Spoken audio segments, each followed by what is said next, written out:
From Worldwide Technology, this is the AI Proving Ground podcast. We're living through an AI moment defined less by clever demos and more by hard constraints. There isn't enough power, compute, or network in the world to match the demand we're already seeing. Security is no longer an afterthought, it's the price of admission. And most enterprises are realizing their data moat is at best half-built. So today, we'll be hearing from two visionary leaders, Cisco President Jeetu Patel and WWT co-founder and CEO Jim Kavanaugh, about the leadership decisions, cultural shifts, and technology bets that separate organizations that are experimenting with AI from those transforming because of it. This conversation actually took place just a few weeks ago at WWT's Business Innovation Summit, which curated some of the most engaging and influential minds in business and technology today, and equipped leaders with the clarity, conviction, and playbook to compete and win in an AI-defined future. So without further ado, let's hear from Jim and Jeetu.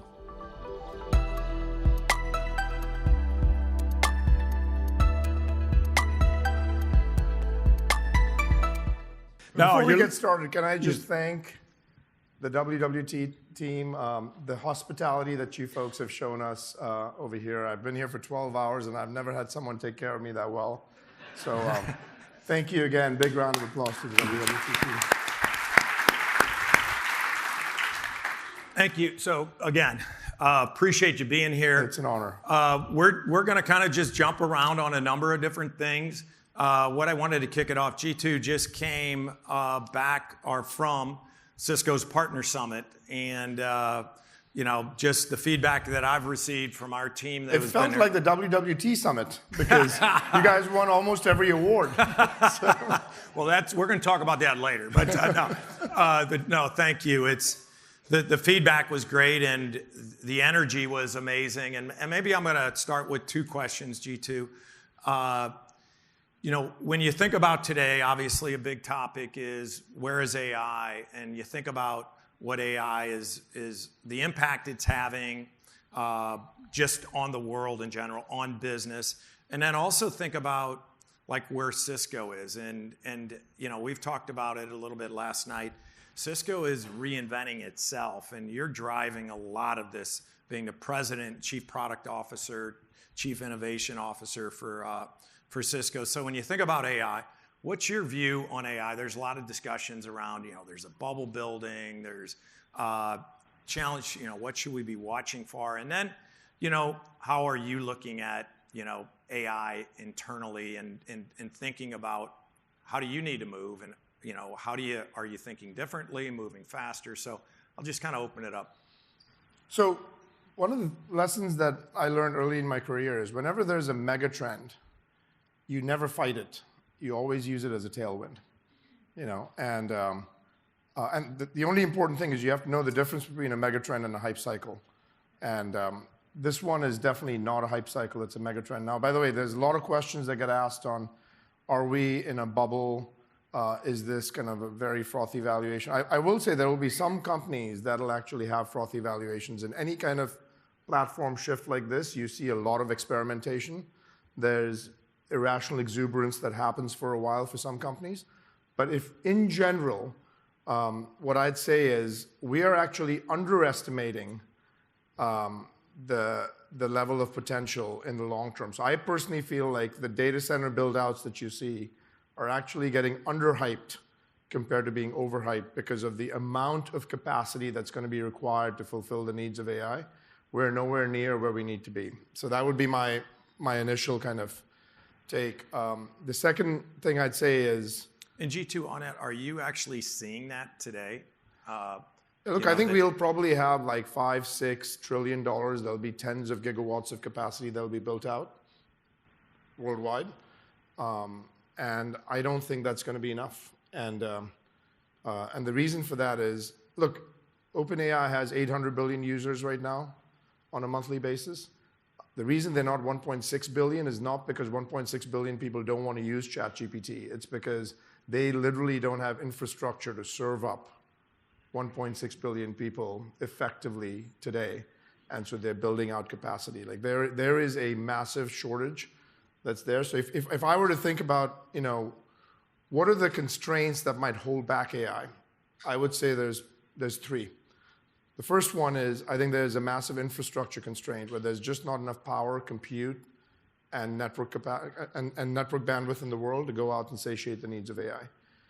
And especially as we move to the second phase of AI, from the chatbot era where people ask questions and intelligently got answers, to that felt like magic 3 years ago that now completely feels like normal place, to now agents being able to conduct tasks and jobs almost fully autonomously on behalf of humans. I think when that 7 by 24 cycle is going to have a very different pattern of inferencing. It's going to be much more sustained than spiky, because the agents are going to be working all day long and all night long. And on average, you'll have probably 10 to 100 agents for every human. And so the capacity is just going to be very different that's going to be needed. So the first constraint is infrastructure. The second big constraint is a trust deficit. I think if people don't trust these systems, they're never going to use them. If this is the first time that security is actually a prerequisite for adoption. In the past, you always said, do you want to be productive or do you want to be secure? This is the first time that people are actually saying that if I don't feel safe with the use of these systems, chances are I'm not going to use them. So the trust deficit's a real issue. We got to secure AI itself in order to make this happen, because these models are unpredictable, they hallucinate. Hallucination is a great feature when you're writing poetry. It's really bad when you're doing security, And then the third area is a data gap, where I think every company right now that's over here probably thinks that your data is your moat. But most people don't have the scaffolding and the tooling to be able to make sure that they can organize the data in the right way to really be able to harness the right level of value out of it. So those three are kind of meaningful constraints. And the way that Cisco thinks about it is we are squarely in the middle of all of those three in being able to provide high performance, low latency, kind of power efficient networking that actually interconnects the GPUs. If I think about power is the constraint, GPU is the asset, network is a force multiplier that can really make it real. We provide security capabilities, and then we of course have a data platform with Splunk that really can help machine data get harnessed in a very different way, where if you start correlating time series data with human generated data, you'll have a very, very different kind of outcome. It's awesome. No, it's a great kind of big picture depiction of what's going on. And I would have to agree that there are probably more constraints, but it's moving so fast and it's so big, it is causing comparisons and to the .com days, which I think it's very, very different. But I do think, though, that the way that we think about AI is, in my mind, slightly linear. And we think about AI right now as well. It's going to be this great mechanism that aggregates all the human knowledge that's there, and it's going to distill it down and give it to you in a very organized form and natural language. I don't think that's the biggest advancement that AI is going to be able to contribute. I think the biggest advancement is there will be original insights that get generated that didn't exist in the human corpus of knowledge, that allow us to solve problems we didn't even deem possible to solve before. The way that we solve curing cancer, the way that we solve longevity of life, the way that we solve poverty, these are going to be massive problems that actually couldn't be solved quite the way that we had imagined. And so our assumption set will need to be completely refactored. And that, in my mind, is an exciting world to live in. And I think the narrative that we have right now is far too reductive. Like, well, AI is going to take my jobs. I mean, AI is not going to take your job. Someone using AI better than you will definitely take your job. And so. Yeah, so speaking of that, thinking about some things maybe just fundamentally within the company, you and I have talked about, how we're using AI internally, how you were doing it to drive innovation. Let's talk a little bit about, we can talk in big pictures, macro views of things going on and trends, but let's get specific to what you're looking at. You and I have talked about how you and the industry should be thinking about using, call it AI coding assistants, whether it's IDEs on the front end or these back-end coding models, and there's a number of them that are evolving today. A lot of venture money, a lot of private equity, a lot of money going into these coding platforms, and they're very early stage, and You've heard some people say, software developers are not going to be needed. I think that's BS, to be perfectly honest. I think they're going to be needed more than ever. It's just they're going to need to be trained differently. So a little bit, we're talking to Jeetu, and again, I love talking to Jeetu on just a number of different things, but we were talking a couple weeks ago, and you basically went through and you're like, yeah, I want 10x out of my developers. And I'll just leave it at that. Maybe you give a little perspective of how you're looking at the 25,000 engineers that you have and developers, and your perspective on your expectation of what you're doing internally. Not, externally and what everybody should be doing, but what you're specifically looking at and kind of the mindset around innovation and leveraging the technology and AI capability around software development. I think if you think, we're a tech company. Our currency is the amount of time that engineers have to go out and build great products that customers love, that they talk to their friends and family about, that get to some level of meaningful adoption and get to commercial relevance. And if when we sit back and look at it, we have 25,000 engineers, and there's not a single person that doesn't feel constrained for resources at Cisco. In fact, the number of budget requests I get from people, there's a few people from Cisco over here, it's a very high request on, please give me more resource so I can do more. And so if there's 25,000 people can operate like we have the throughput capacity of 250,000 people, you actually solve a lot of problems. Now, the goal is not to get rid of half of those people, because I'm not idea constrained, I'm execution constrained. And so we should just make sure that we can actually drive more throughput. And so then the question becomes, how do you drive more throughput with AI coding? And I'd say that the first thing that we had to do was shift the mental model, because everyone would look at where AI was today and say, Jeetu, it doesn't work for these 15 things, so we can't use it. And they're actually right. If you look at AI today, it works really well for debugging, it really works well for code migration, it works really well for 0 to 1 products. You start to do memory management in the lower bowels of the infrastructure, it's not that great yet. But the mental model shift that we had to make with our engineers was, in 3 months, it's going to be very different. And you have to make sure that you actually adjust your perspective to what AI is going to be able to do in 3 months from now, rather than doing it right now. And what are you going to do to make sure that you become the leader in 3 months? Because the really scary aspect is missing a wave. Look, Cisco had done an amazing job in the early years of our business. We completely missed the cloud wave, right? And then we started getting seen as a legacy company, that these guys are a has-been company. And now we've gotten the spring in our step back. And the reason for that is because the formula is pretty simple. Any company, you don't need to get permission to innovate. Any company just needs to build great products that put a smile on people's faces, and you can actually start to see a turnaround that happens. Look at what's happened with Oracle. Look at what's happened with so many of these companies that actually weren't the cat's meow for a long time, and then all of a sudden, you have a shift and a platform shift that occurs, and you can actually make sure that you can have a very logical insertion point. Well, Cisco is no different on that front. But what we needed to do was make sure that we had an instinct for how this movement was going to happen. And we could not be sitting on the sidelines talking about AI, not using AI. So we became the first design partner for OpenAI. We use Cursor, we use Codex. And what I've mentioned to our team of engineers is, if in 18 months you're not using AI to develop code, you're probably not relevant for the future of Cisco.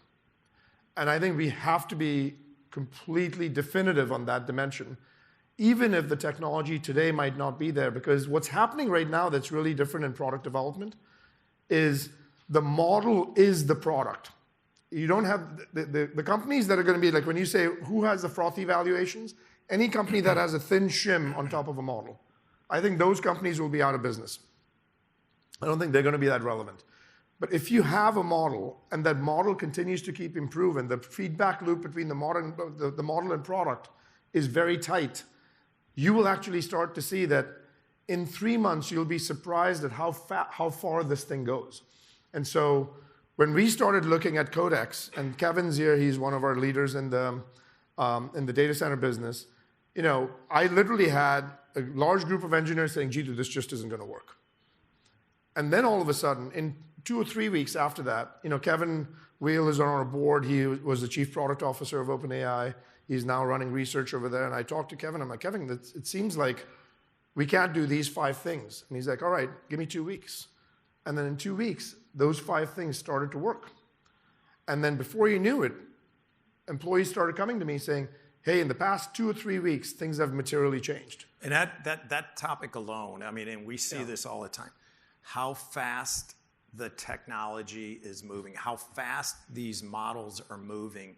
And there were problems even inside of Worldwide that were AI use cases that we are almost on a point of punting and saying we're done with that. And all of a sudden a model had a bit of a breakthrough, solved the problem, and we're moving down the road on that use case in a more compelling way. And that, I think, is the most important mental model for enterprises to keep in mind, is just because something doesn't work today does not mean it won't work in 3 months. And I'm not talking about 9 months, 12 months, 18 months. It literally will be a completely different state in 3 months. So you have to keep adjusting yourselves and the mental model so that within a very short, compressed amount of time, the cycle time will change and the outcomes are going to change. And if you can construct a culture that is not one of constant level of cynicism that something doesn't work, but constantly searching for possibilities where you can make something work within a very compressed amount of time, you will change your entire trajectory of the business. So on that, Jeetu, how are you looking at it within Cisco? Because I think a lot of our customers, partners here, one of the challenges around AI is it's the communication from the top. It's what are you communicating to your company? How are you communicating? We talked about this last night. Are you communicating that we're driving AI to cut headcount and cut cost? Are you using AI to actually create opportunity, to drive innovation, to build new products? So I think the mentality of how you are looking to do this in a way, again, to your developers, we even talked, I'll be quiet here, but we even brought up and said, well, you get them all where they are all like incredibly proficient on these AI coding tools and capabilities. You're like, I am quite confident we are not going to run out of ideas. We are not short on ideas and development efforts that need to be done. So I'm kind of curious, how are you communicating this? How are you changing because you even mentioned with Cisco, a little bit looked at as like, oh, that's old school. Cisco is not leading. So the mentality, the communication, et cetera. In my mind, being old school is a choice, right? And you can actually choose to not be that way at any point in time. Like there's nothing that says that you have to be a startup in Silicon Valley that's less than 50 people in order to be cool. Big folks can be cool, So we just had to make a choice to say, we're going to go do amazing things that wow our customers, and anyone that doesn't want to be on the train, I respect them. They just don't belong on the train. And so the very clear guidance we've given to our employee base is, if you don't use AI to augment the way that you work and materially enhance the throughput that you do on a daily basis, chances are you're not going to be relevant for the market, and you definitely won't be relevant for Cisco. And that's not me being an asshole. It's just me saying, it's just a fact, because there's only going to be 2 kinds of companies, relevant and dexterous with the use of AI, and ones that struggle for relevance. And we want to be the first kind. And that requires every single one of our employees to be in that camp. And so we had a 75,000 employee all hands one time, and someone asked me saying, well, is it okay for us to be skeptical about AI? I'm like, categorically, positively not.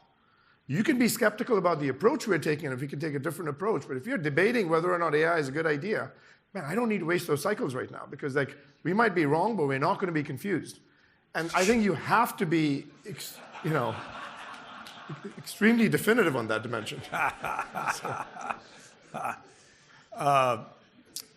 It's interesting. So maybe how do you look at, you've kind of changed the communication. You look at where Cisco is now, and maybe a little bit of your view of how you were changing Cisco more into a platform. And you talked about just coming off Partner Summit. I mean, the buzz is good. Cisco, I believe, you look at your stock. Personally, it's starting to move again. I don't know if that means anything to you or not, but they don't pay me much. Yeah, ask them to. Yeah, yes. But kind of your view of where is Cisco going? How would you describe the investments that you are and how you're going to positively impact a lot of our clients out here? You talked about the deployment of AI and how you're looking at trying to simplify the approach into more of a platform company.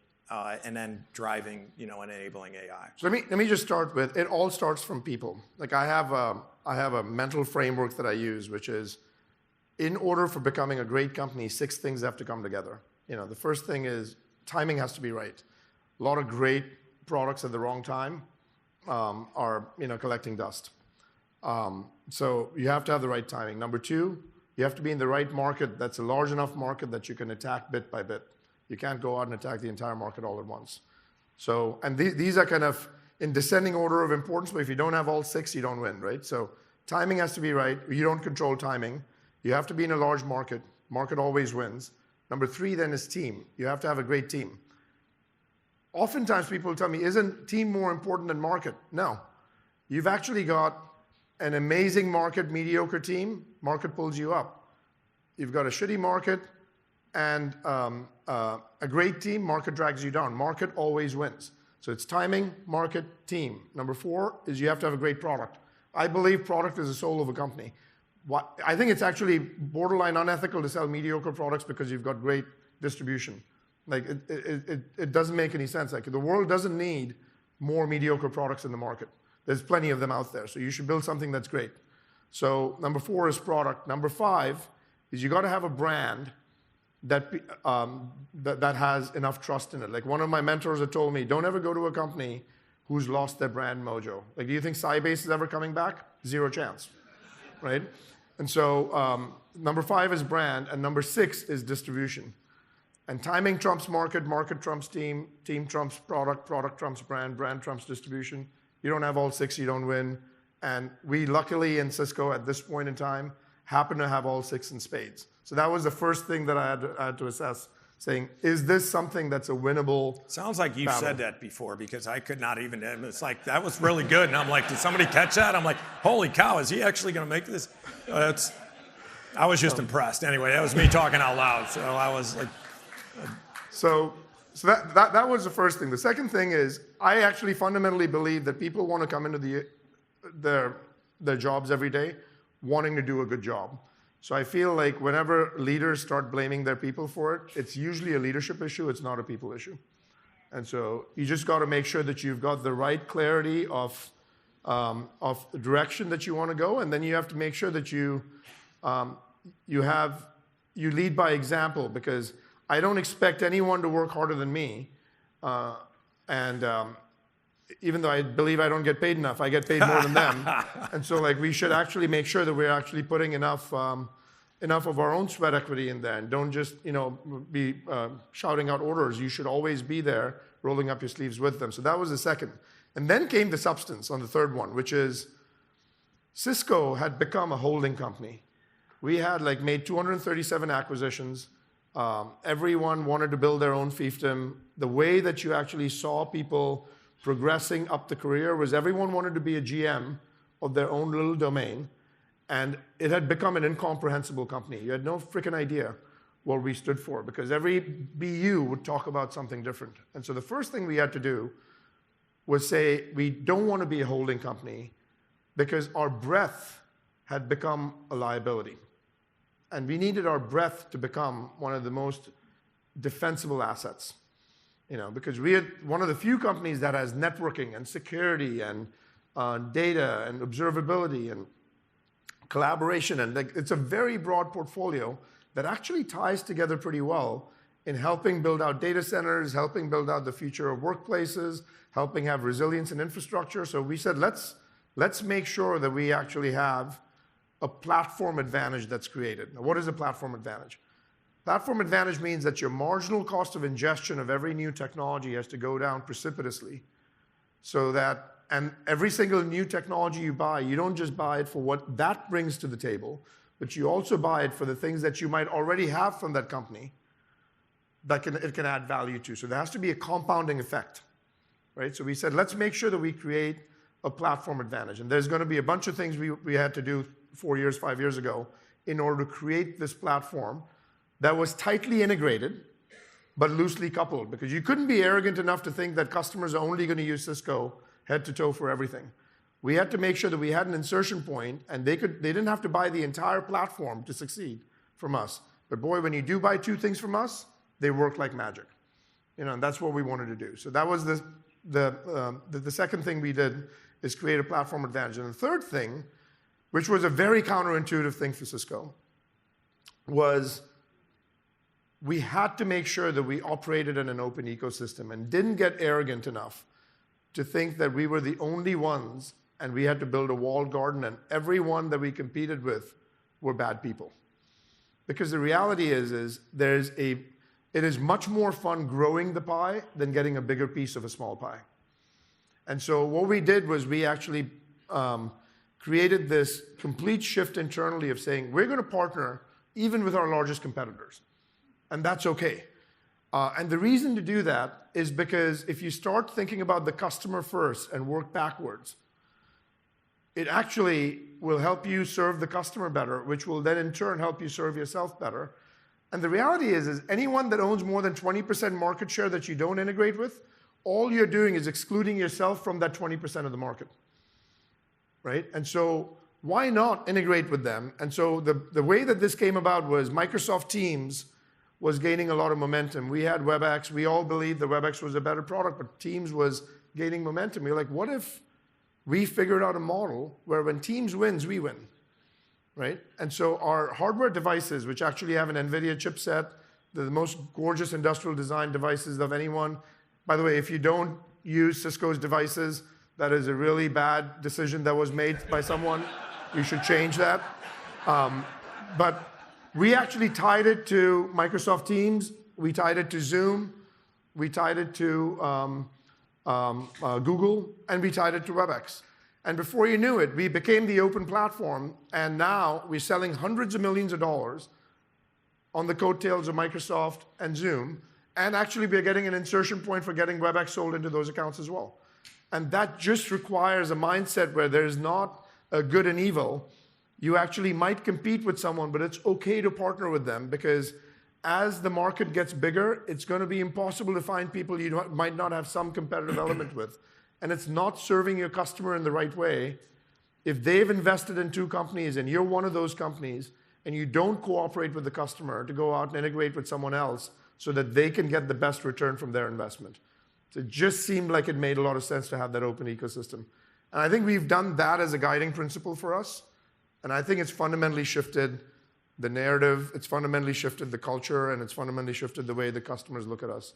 So if you haven't looked at Cisco in the past couple of years, it's an entirely different company. We'd encourage you to kind of reach out to us, and we'd love to kind of walk you through what we've done. And I think we're really proud of what the team's done so far. Yeah, great job with that, Jeetu, because I can tell you, obviously being the largest and what we believe is the most strategic partner with Cisco, the feedback I get from our collective team is that, again, Cisco has that jump in your step. You have the jump in the step, you have the energy, and it's, to your point, you can go out and you could be the best presenter. You can get on stage and create all the energy and route.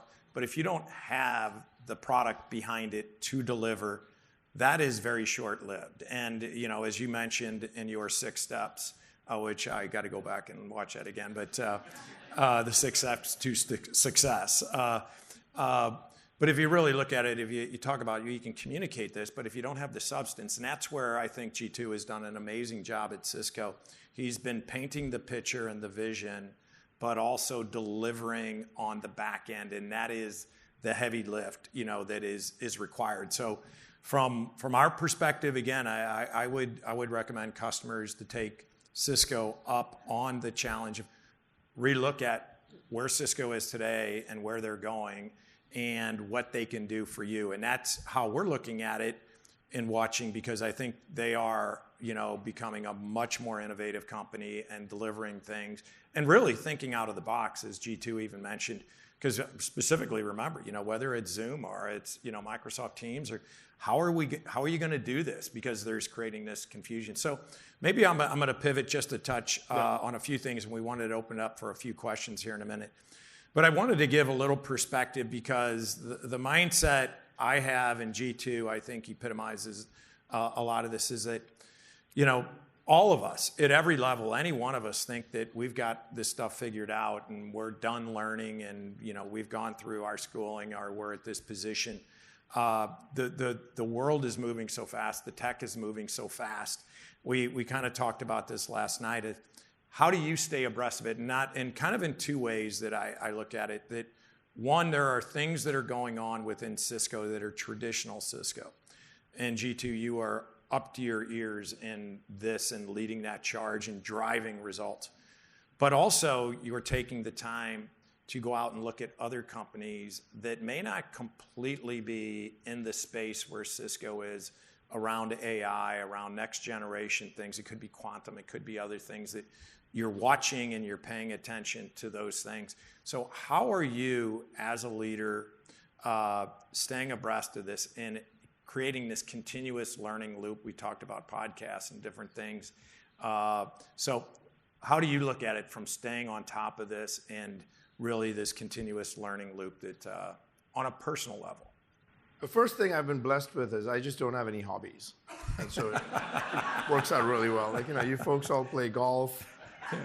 I've never played golf. I played golf one time with Keith Mitchell. I think he almost quit golf because of that. So I tend to get most of my joy in my life from my 14-year-old daughter and from learning.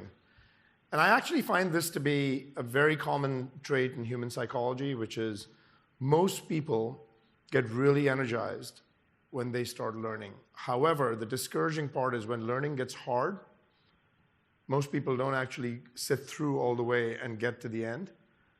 And that's a very unsatisfying, unfulfilling portion of time when you kind of give up prematurely. And so for me, I've been very lucky in the sense that early on, maybe I'll tell you a personal story on how this changed. So my dad was a high-stakes criminal. When I grew up in India, I had to escape India. I came over here, and I was living with my uncle, and we were like, he had given me a job as a data entry person at his office when I first came in. And we never learned how to type in India, so I would type with 2 fingers, and it was a really painful thing to watch a data entry person not know how to type. And one day he told me, he's like, Jeetu, I'm having a really hard time justifying minimum wage of $4.25 an hour for you, because buddy, your typing speed is not much to brag about. And it was very offensive, in all honesty. And so this was like in December, there was going to be like, they were going to go out of town for holidays. I was staying with them. I'm like, I'm going to stay home. He's like, why? I'm like, I just have a lot of schoolwork to do. I'm just going to stay home. They said, okay. So for 3 days, I was home. And in 72 hours, I walked in with 20 words a minute, and I just typed for 3 days. That's all I did. I slept for like 4 hours a night, and I just typed. And I walked out at 90 words a minute at the end of 72 hours. Wow. And, thank you. And the unlock that happened in my brain at that point, because I wasn't a good student in India. There was a lot of trauma with like my growing up and all of that, that when I came here, I'm like, the unlock that happened for me was if I put my mind to doing something. And the second thing was I used to stutter, and I started waiting on tables. And when I was waiting on tables, and it automatically, my stuttering went away, because you realize that you're not going to make tips if you don't entertain the table. And I used to work at a fine dining establishment called Sizzler. I don't know if any of you have been there. It's steak and all you can eat shrimp for $7.99. It was pretty good. But those two kind of seminal moments in my life actually gave me that learning is a choice. And if I decide to learn, virtually anything that I don't have experience in doesn't really matter, because I can gain experience. And in fact, experience in a lot of jobs becomes a liability because you get intellectual arrogance with experience. And you start thinking, well, this pattern is not going to work because I've seen it before 5 years ago. But like 50 frickin' variables changed in 5 years, that assumption is wrong. And so you almost need to unlearn as much as you're learning. And if you do that right, then everything starts to point up and to the right over time if you have enough persistence and grit. So that kind of mental model has actually worked out pretty well for me over time, because every single time I feel like, well, I don't know X, Y, Z, I just think about my typing days. You know, and I'm like, in 72 hours, I went from 20 to 90. And I actually, it was interesting because in college, I started typing papers for people because I got so good at it. And that I would make more money on the side because I learned how to type that weekend. And that tells you that the human mind is an amazing sponge if you allow it to be, or it can be an amazing cynic. And it's okay to be skeptical, but I think when you're cynical for too long, like, you start going sideways pretty fast. And so what I would do is I would just try to keep myself into the learning mode at all times. And with AI, it became really interesting because like people will ask me at Cisco, they're like, well, what are you going to do to give us training tools for AI? I'm like, are you freaking hearing yourself? Like, literally, the premise of AI is you go to ChatGPT, you ask a question, and you get back an answer. Why the hell do you need training tools? It's bonkers. You know, and so we just started doing, and so anyway. But you know, it's a really interesting point, and you know, it's amazing. I've known Jeetu for some time now, and there's stories that I'm hearing here that I've got to dig deeper in on a couple of things. But when you think about it, I think like the wave of moving forward is the curious and inquisitive mind is the mind that's going to win. And, you know, just as you described, I'm like, you know, there's so much opportunity here. If you have no curiosity, if you have no desire to learn, and even going to your point, well, you're the president of Cisco and you're chief product, you don't need to listen or watch or learn from anything. I mean, you watch a lot of TV. That'd be a very short-lived presidency if you didn't learn. No, as you said, you know, how much TV do you watch and what do you do? It's just kind of curious. You know, one, you've mentioned a couple things. You try to set up a meeting with somebody outside, and also maybe kind of a little insight on your podcast mania. So maybe like one thing I do for learning is once a week, I meet with someone outside of Cisco. Because I think in large companies, you can tend to get very insular. And then you get caught up in the internal politics, and there's always going to be bozos you don't like working with in any company. I got a couple. Oh, sorry, that was another. But like you can't get yourself in a cynical state. And so one thing you have to do is surround yourself with people. Like I have Sheer, who's my chief of staff. Stand up, Sheer. So Sheer is someone who is very stingy with compliments to me. There's very few times in her life that she's told me, Jeetu, you've done something well.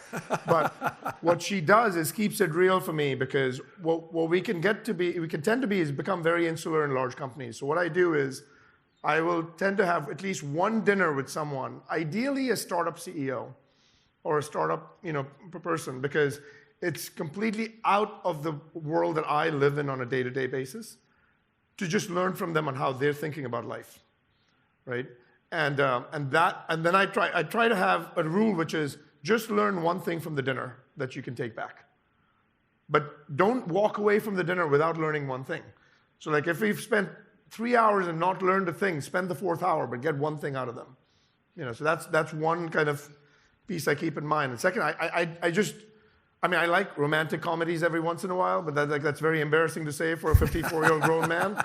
And so then I just watch like podcasts because it's like much easier. So like learning-wise, I feel like there's so much tooling and content available in the market that just staying up to speed at what's happening in the industry is actually a superpower that's massively underrated. And if you can do that with the right level of tempo, cadence, and then bringing 3 or 4 different areas that you might have experience in and stitching them together that no one else does, you actually bring about a very unique perspective. And every human has that ability. We just sometimes choose not to use it. So, it's just, I just tend to keep pushing myself on doing that piece of it. And then I'd say the last thing I've found that's, been a guiding light for me is going back to the India story. I hadn't gone back to India from like 1991 when I left until like 2017. I went back for 2 days when my dad passed away in 2004, but otherwise I hadn't gone back to India because I didn't feel it was safe. So I went back in 2017, took my daughter with me, and we went to the Taj Mahal. And this was like a really interesting, eye-opening thing. And, we had this tour guide. His name was Raj, and he was like showing us the Taj Mahal. The guy was a great product guy because I don't know if he was making this shit up, but he had a lot of good stories about the Taj Mahal. And so he was telling us all the stories about like what happened and all of that. And every single time like someone would walk by, he would bust out in a different language and talk. He'd talk to someone in Mandarin, talk to someone in Spanish, talk to someone in German, talk to someone in French. And at some point, I'm like, dude, how many languages do you speak? And he said something ridiculous like 12 or 14 languages. But he said, I learn a new language every year. I'm like, oh. And this guy makes, like, mind you, like $10 an hour or something, right? Or $10 a day, not even an hour. And so I'm like, wow, you learn a new language every year. Why is that? And he's like, well, I feel like I have to honor the tourists that come to my country. And I don't want to be presumptuous enough to think that they're going to speak my language. I need to learn their language so I can honor them. And I'm thinking, I used to work at Box at the time, and I'm thinking, this guy is categorically smarter than any ELT member we have at Box. And he's just as smart as any sales rep, but he's making $10 a day. And the reason for that is because I've been afforded a platform, and he has not been afforded a platform. Like, I've been afforded the platform of America, of education, of tech, of the startup community, and someone who is just as hardworking, just as intelligent, if not more, just as hungry, just as curious, probably doesn't have that. And so, it's one thing if you don't have a platform and you don't make it and don't have an impact on the world. But man, if you have a platform and you start getting cynical and don't take advantage of the platform, shame on you, And so that's when I had set in my mind to say, I am so fortunate to have one of the best platforms in the world, that every single company I've worked with, every single leader that's mentored me, every friend I have, that we should make sure that we take advantage of this platform and build something great for the world so that you leave the world a better place than when you found it. And if you could do that, like, life is fulfilling, it's more fun to live, and you actually make more money, which is not entirely that bad. No, wow, that's fantastic, Jeetu. I mean, so many things, honestly, that, I look at a lot of the same things that you mentioned. I mean, there's more to it. I talked about, is it a job? Is it a career? Is it a passion, that you have? And this is clearly a passion, and I think reflecting back on the opportunity that we all have, and the thing that I look at, it's just this also that, you mentioned here, you want people around you that are going to challenge you and that are going to call you out. And, I think to me, it's like so much of, I look at it, I don't take for granted the incredible culture and people that we have within Worldwide, and then the relationships extended outside of Worldwide. I'm like, I do not take this for granted. Yeah. And to sit up here with you, and what is also amazing, and we got a couple minutes to open up some questions, but to your point, Jeetu, it is amazing to me. I just enjoy talking to people and just sitting up here and listening to Jeetu. It's amazing what you learn about people if you ask questions, if you are actually interested in them. To think about the individual that was doing the tour at the Taj Mahal. I mean, fascinating things. You think, oh, well, Jeetu came from a wealthy family and he was giving all these privileges. You don't know. You don't know where somebody has come from and what they've been through. You make assumptions, and then you think about that. But it's amazing when you ask questions about the history and the background of where people came. it's like, wow, Teaches you a it lot. opens your eyes into things. So, I mean, we are all in a very... And by the way, AI can never do that piece of it, correct. right? Agree, and I There's think... human instinct, there's judgment, there's empathy, there's a level of intuition that you have that I think it's going to be hard for AI to just replicate. So if there's one thing we should do is like keep that going. 100%. And that's where I think the blending of, partnerships, friendships that you can come in. I think that's where the power and the energy is going to come in this continuous learning loop. Okay, what Jeetu and Jim remind us is that AI isn't a single technology shift, it's an execution shift. The organizations that win won't simply adopt models. They'll build the infrastructure, trust, and culture required to use them at scale. The lesson is simple. Don't wait for clarity, but build toward it, because in this moment, hesitation is the only real risk. This episode of the AI Proving Ground podcast was co-produced by Naz Baker, Kara Kuhn, and Diane Swank. Our audio and video engineer is John Knobloch.